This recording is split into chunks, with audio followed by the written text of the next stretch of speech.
السلام عليكم ورحمة الله تعالى وبركاته. جيسبر كو vous allez bien. دونك اليوم غادي نشوفوا تصحيح لديداكتيك مادة اللغة العربية.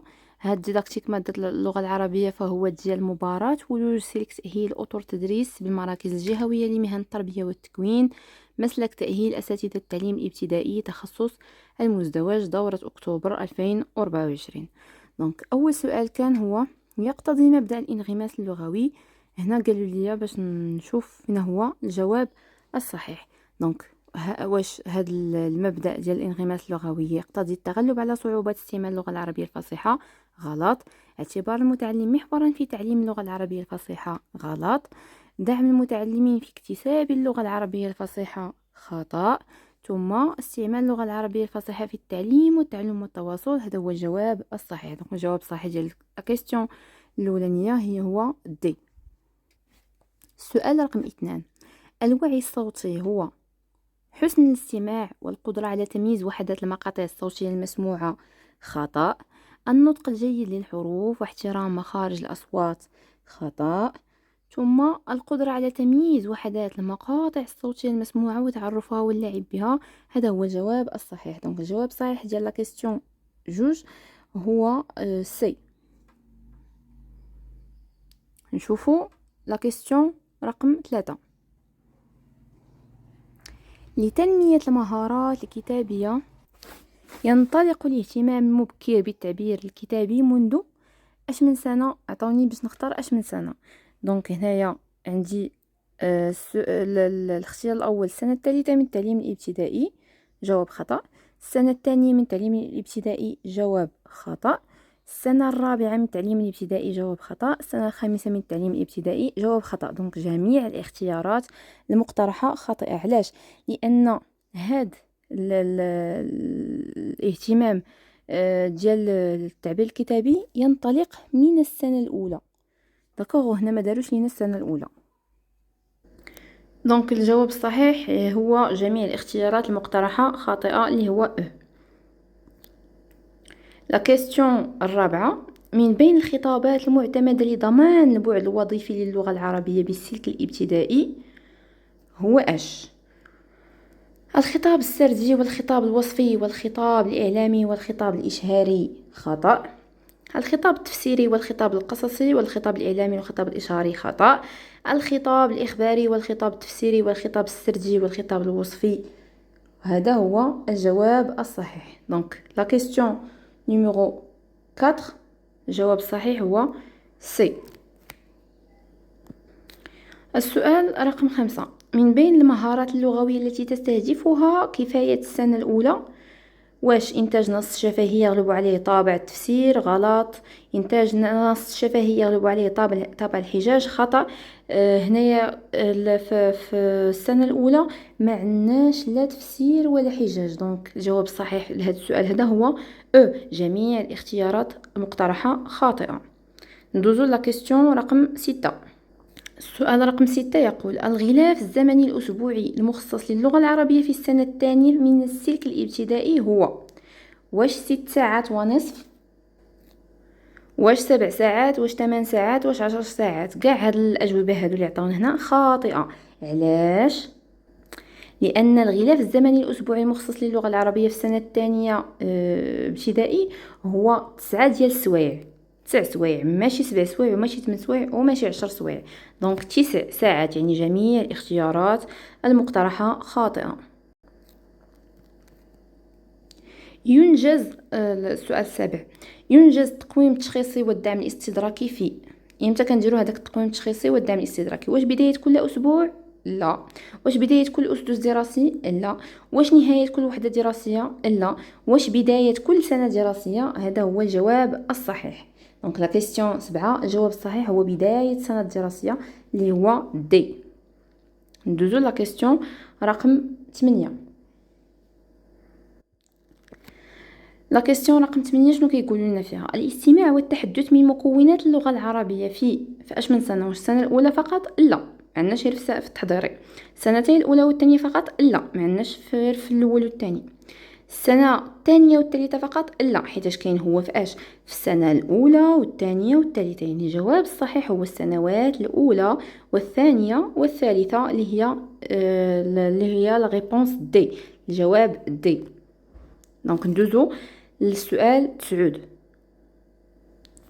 تتكون الكتابة في السنة الثانية من واش الخط والنقل الإملاء وتمارين كتابية؟ لا، الجواب الصحيح هنا هو الخط والإملاء والتمارين الكتابية والتعبير الكتابي. داكوغ، دونك الجواب الصحيح للسؤال 9 هو بي، اللي هو الخط، الإملاء، تمارين كتابية والتعبير الكتابي. ندوزو لا كيسيون رقم 10. السؤال 10 يقول: تدرس الظواهر اللغوية في السنة الثالثة بأش من صيغة؟ دونك في السنة الثالثة ما كنلقاوش مثلا درس التراكيب ولا درس الصرف والتحويل ولا بحال هكا، كيكون درس هكاك على قدو، بحال مثلا هذا في السنة السادسة ولا السنة الخامسة. دونك اش من صيغة هنايا في السؤال 10؟ السؤال 10 الجواب الصحيح ديالو هو السي، لأن هاد الظواهر اللغوية تدرس بصيغة ضمنية بدون حصص خاصة، ما كنديروش لها حصص خاصة، وإنما كندرسوها ضمنيا ضمن هذوك النصوص القرائية اللي كيقراو التلاميذ. دونك لا كيسيون 10 الجواب ديالها هو سي. ندوزو للسؤال رقم 11. يتم تدبير مكون الاستماع والتحدث في السنة الثالثة باستثمار شحال من حكاية كنستثمروا في مكون الاستماع والتحدث؟ دونك هنايا حكاية واحدة في كل أسبوع؟ لا. حكاية واحدة في 3 أسابيع؟ لا. حكايتين في كل أسبوع؟ لا. 3 حكايات في أسبوعين؟ لا. دونك جميع الاختيارات المقترحة خاطئة. علاش؟ لأنه هنايا كنديرو تقديم حكاية واحدة خلال أسبوعين، كتكون حكاية واحدة كل أسبوعين، ماشي حكاية واحدة في أسبوع، وماشي حكايتين في كل أسبوع. داكوغ، دونك حكاية واحدة خلال أسبوعين. دونك جميع الاختيارات المقترحة خاطئة. السؤال 12 يقول: الغلاف الزمني المخصص لحصة واحدة لمكون القراءة في السنة الثانية هو؟ شنو هو الغلاف الزمني اللي مخصص لحصة واحدة في مكون القراءة؟ شحال من دقيقة؟ الجواب الصحيح هنا هو بي، 45 دقيقة. السؤال رقم 13.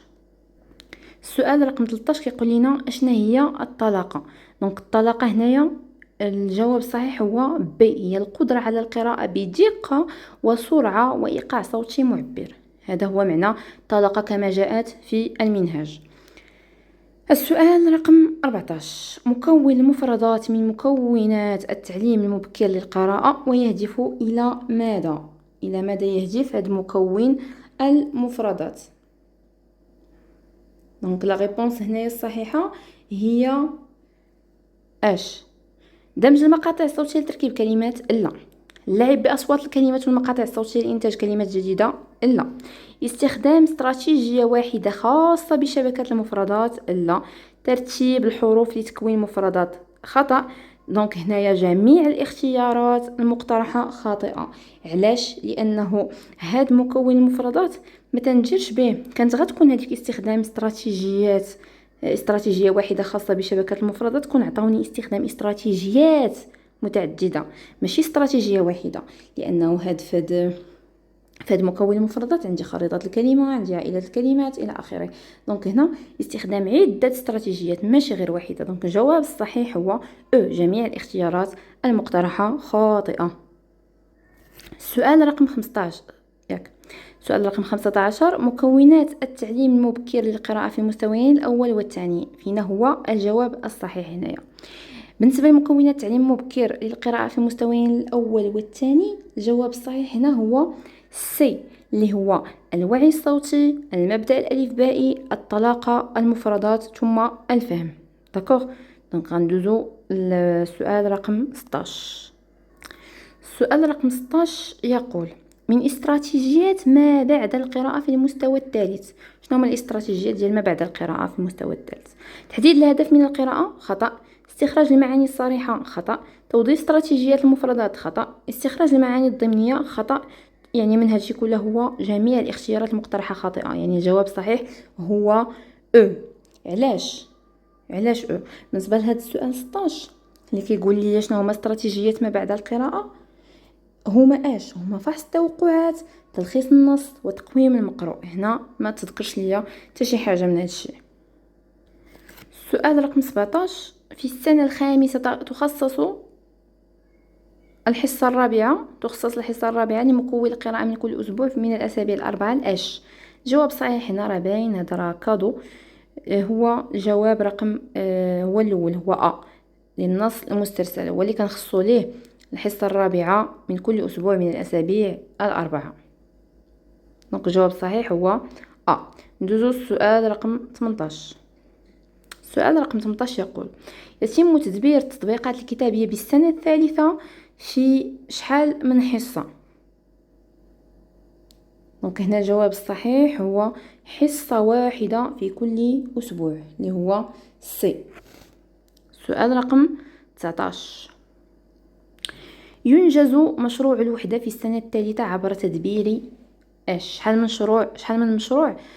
واش مشروع واحد في كل وحدة دراسية، ولا مشروع واحد في كل أسبوع، أو في كل وحدتين دراسيتين، أو في كل وحدة دراسية؟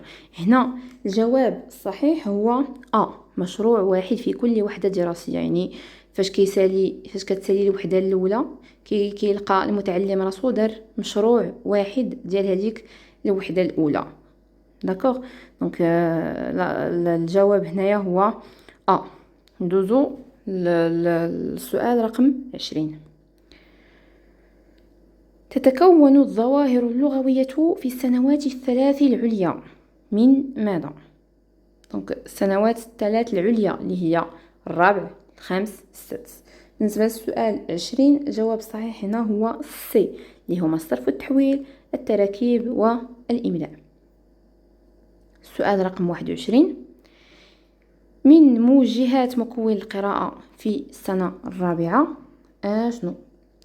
الجواب الصحيح هو بي، استثمار نص وظيفي واحد في 4 حصص في الأسابيع الثلاثة الأولى للوحدة. السؤال رقم 22، من معايير اختيار نصوص سماعية في السنة الخامسة؟ الجواب الصحيح هو سي، ترتبط بالمجال الدراسي ارتباطا وثيقا. ثم ندوزو لا كيستيون 23، تتكون الكتابة في السنوات الثلاث العليا من ماذا؟ واش التعبير الكتابي ومشروع الوحدة؟ لا. التعبير الكتابي والإملاء؟ لا. الظواهر اللغوية والتعبير الكتابي؟ لا. الشكل والتطبيقات الكتابية؟ لا. في السنوات الثلاث العليا بالنسبة لمكون الكتابة يتكون من الشكل والتطبيقات الكتابية والتعبير الكتابي. ثم السؤال رقم 24، أنواع النصوص القرائية المعتمدة في السنة الخامسة.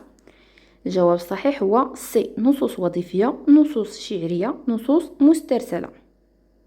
ثم لا كيستيون الأخيرة اللي هي 25، يستثمر نص شعري واحد في السنة الرابعة من خلال ماذا؟